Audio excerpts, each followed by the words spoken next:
আসসালামু আলাইকুম। ঈদ মোবারক। কেমন আছেন আপনারা? আই হোপ সবাই অনেক অনেক ভালো আছেন। আল্লাহর অশেষ রহমতে আমরাও আপনাদের দোয়ায় ভালোই আছি।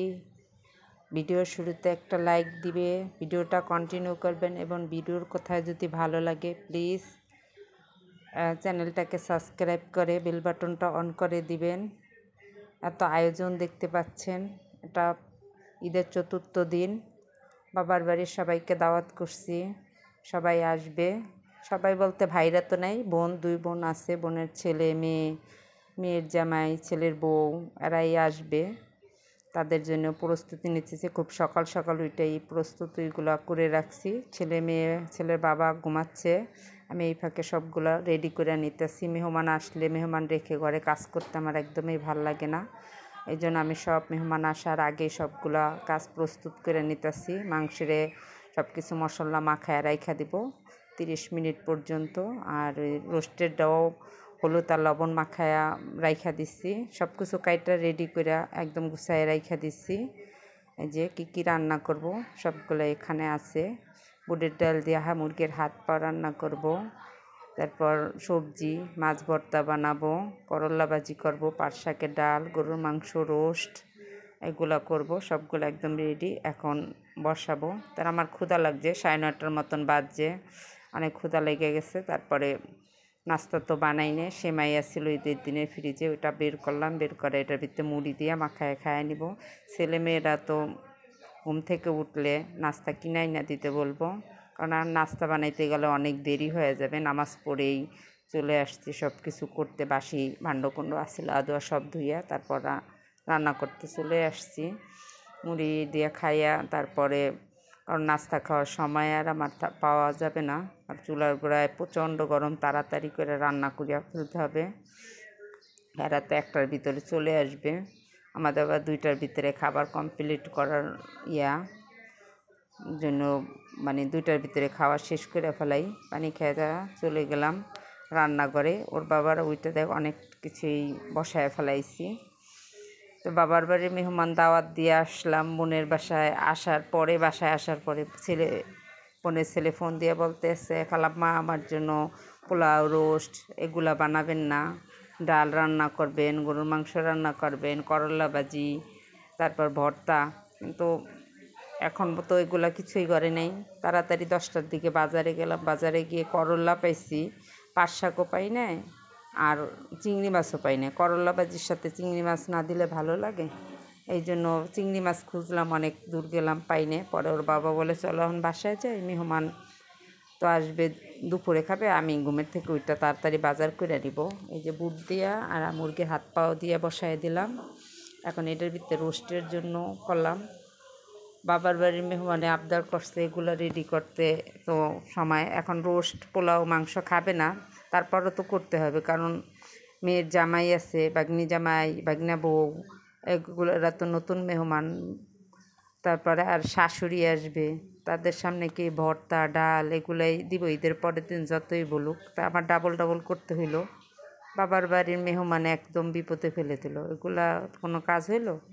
থাক, বলছে বোনের ছেলে অনেক বছর পর বিদেশ থেকে আসছে, খালার কাছে আবদার করছে, তো করতেই হবে, খাবে না করতে হবে। এই যে সবজির জন্য দিয়ে দিলাম, কারণ আর একটা ভিডিওতে সব রেসিপি তো আর এতগুলো রান্নার দেওয়া যাবে না, এই জন্য অল্প অল্প যে কী করলাম তাই আমার বন্ধুদের ভিউয়ার্সদের সাথে শেয়ার করলাম। বন্ধু ভিউয়ার্স সবই একই, তাদের সাথে শেয়ার করলাম।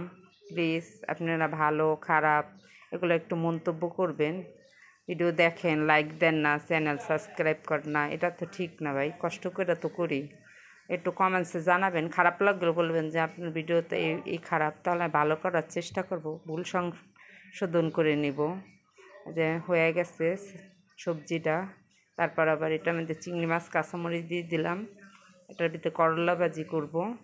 বাবার বাড়ির মেহমান ঈদের দিন আসার কথা ছিল, কিন্তু শ্বশুরবাড়ির মেহমান পরে আনছি, হারা ঈদের পরে আসবে বললো। তাই শ্বশুরবাড়ির মেহমানের সাথে খুব ভালোভাবে সময়টা কাটছিল। এখন বাবার বাড়ির সব জায়গায় সবার বাসায় আমি বেড়ায় আসছি। এখন বোনেরা গ্রামে আবার চলে যাবে, বোনের স্কুল খোলা, আর এক বোনের মেয়ের পরীক্ষা, তারা আবার চলে যাবে। তা তাদেরকে আবার দাওয়াত দিলাম। বোনের ছেলে বউ আবার চাকরি করে, তার আবার ডিউটি শুরু হয়ে যাবে, মেডিকেলে চাকরি করে। তাই এদের জন্য আবার আনলাম, ডাইক্কা সবাই আসলো, সবগুলো এখন রেডি করতেছি। অনেক বছর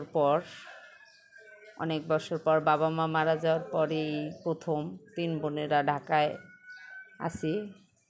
কারণ মা 3 বোনেরা মায়ের বাড়িতে ঈদ করছিলাম। এবার ইচ্ছা ছিল যে 3 বোন আমার বাসায় ঈদ করব, কিন্তু সবারই ছেলে মেয়ে আছে, এই জন্য আর আসা হয় না। তারপর ভালো লাগছে, ঈদের পর দিন থেকে 3 বোনেরা একসাথ হয়ে ঈদ করছি, ঈদের আনন্দ করছি, ছেলে মেয়ে নাতিন, খুব ভালো লাগছে। পাট শাকের ডাল করছি, বোম্বাই মরিচ, পরে সকাল ঘুম থেকে উঠে চিংড়ি মাছও পাইছে আর পাট শাকও পাইছে। বোম্বাই মরিচ আমি 10 টাকা করে কিনি 4টা, তাই এটা 30 টাকা নিছে। সবগুলাই রান্না একে একে কমপ্লিট করলাম। এই যে কাবাব ভাজতে নিতেছি, কাবাব ভাজা নিয়া এগুলো রাইখা রান্না করলে তো রান্নাঘরের অবস্থা খারাপ, এগুলো সব পরিষ্কার করতে হয়। আমি আবার সাথে সাথে রান্না করার সাথে সাথে পরিষ্কার না করলে খারাপ দেখা যায়। এগুলো একদম রান্না করে রাইখা সব কিছু মুছা তারপর গোসলে চলে গেছিলাম। ঈদ আনন্দ করতে করতে আমার 2 দিনের নামাজ কাজা হয়ে গেল। ঈদ যেমন আনন্দ দেয়, তারপর আবার আমার ক্ষতিটাও হয়ে গেল। এই কাজা নামাজ পড়তে একদম কষ্ট হয়ে যায়, এতগুলা প্রতিদিনের সাথে সাথে পড়তে হবে।